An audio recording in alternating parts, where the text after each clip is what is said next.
अपने official Facebook पर जब मंगल पांडे ये लिखते हैं कि भारत सरकार की तरफ से बिहार आए स्वास्थ्य मंत्रालय की केंद्रीय टीम के साथ मुख्य सचिवालय के सभागार में बैठक की, तो मेरे जैसा पत्रकार हंसने के सिवा कुछ नहीं कर सकता है। इसीलिए क्योंकि सभागार में बैठक करने से ज्यादा जरूरी है भागलपुर के उस अस्पताल में आपका जाना जहां ऑक्सीजन के अभाव में कोई मर जा रहा है, जहां किसी के मर जाने पर उसके लाश को उठाने वाला कोई नहीं है। मेरे हिसाब से जरूरी बिहार के जर्जर हालातों में अपनी आखिरी सांसें गिन रहे अस्पतालों में आपका जाना है, क्योंकि आप इस प्रदेश के स्वास्थ्य मंत्री हैं।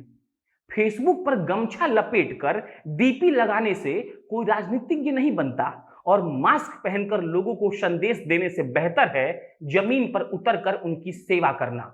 नमस्कार, मेरा नाम प्रशांत राय है और आप जनता जंक्शन देख रहे हैं।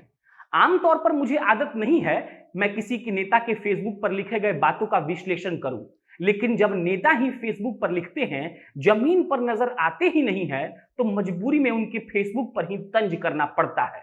मंगल पांडे साहब लिखते हैं कि कोरोना के इस संकट में जो डॉक्टर और नर्स अपनी जान को जोखिम में डालकर आम लोगों की सेवा कर रहे हैं उनके साथ बिहार सरकार खड़ी है।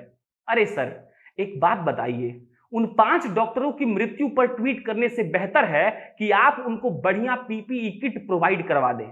फेसबुक पर आकर यह लिखना कि डॉक्टर साहब के मरने पर हम संवेदना प्रकट करते हैं, इससे काम नहीं चलेगा। मेरे हिसाब से तो नेताओं को फेसबुक चलाना ही नहीं चाहिए, जो करना है जमीन पर जाकर करिए। जब मंगल पांडे साहब अपने फेसबुक पर यह लिखते हैं कि जहां आरओ की सुविधा नहीं है वैसे आइसोलेशन सेंटरों पर बोतल बंद शुद्ध पानी के लिए प्रतिदिन हर मरीज को 50 रुपया निर्धारित कर दिया गया है, तब हंसी रुकती नहीं है साहब। क्योंकि पीने का पानी जब नहीं रहता है तो वो मरीज हमको फोटो भेजते हैं और मैसेज करते हैं। मंगल पांडे जी, आपने जो पैसे लोगों को खाने के लिए निर्धारित की है वो तो सही से हो नहीं पा रहा है, और फेसबुक पर आप ये लिखकर माहौल बना रहे हैं कि आप आइसोलेशन सेंटर में सीलबंद पानी की बोतल की व्यवस्था कर रहे हैं। गजब सर।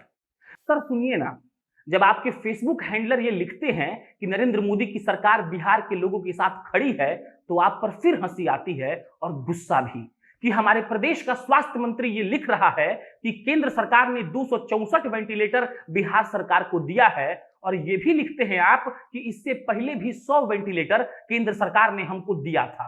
अरे सर, इस बात का आंकड़ा पेश कीजिए ना कि आपके बिहार में कितने आईसीयू और कितने वेंटिलेटर पहले से पड़े हुए थे।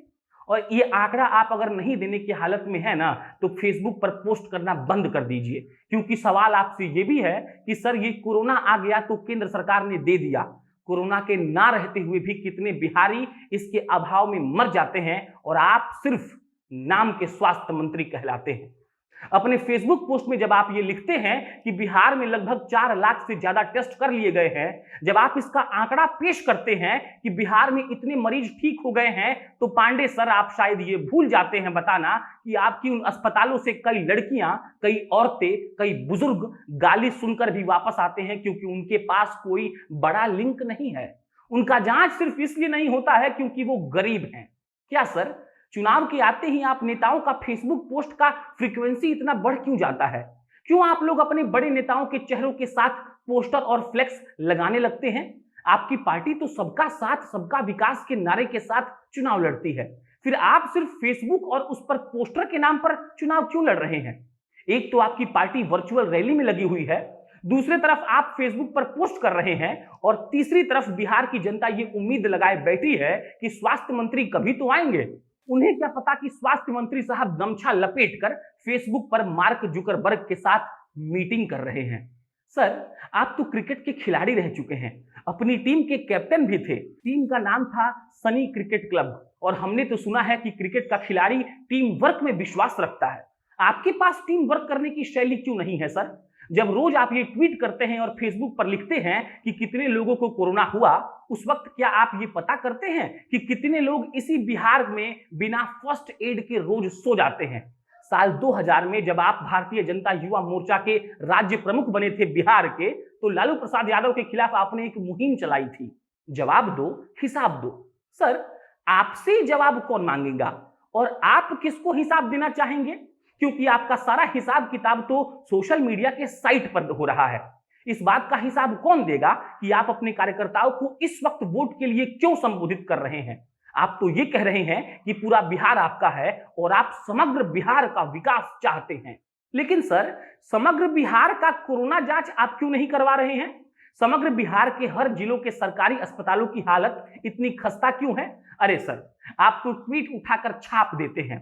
किसी के मर जाने पर संवेदना व्यक्त करने के लिए आपके पास शब्द तो है ही नहीं, फिर आप जवाब किसको देंगे और हिसाब किसको देंगे? और जो जवाब आप मांगते हैं ना, खुद से कभी सवाल पूछिएगा और पूछिएगा कि क्या आप बिहार के स्वास्थ्य मंत्री बनने के लायक हैं? और अब जब आप बन गए हैं तो क्या आप अपने कर्तव्यों का निर्वहन सही तरीके से कर रहे हैं? और अगर इसका जवाब ना में आए ना, तो इस्तीफा दे दीजिएगा।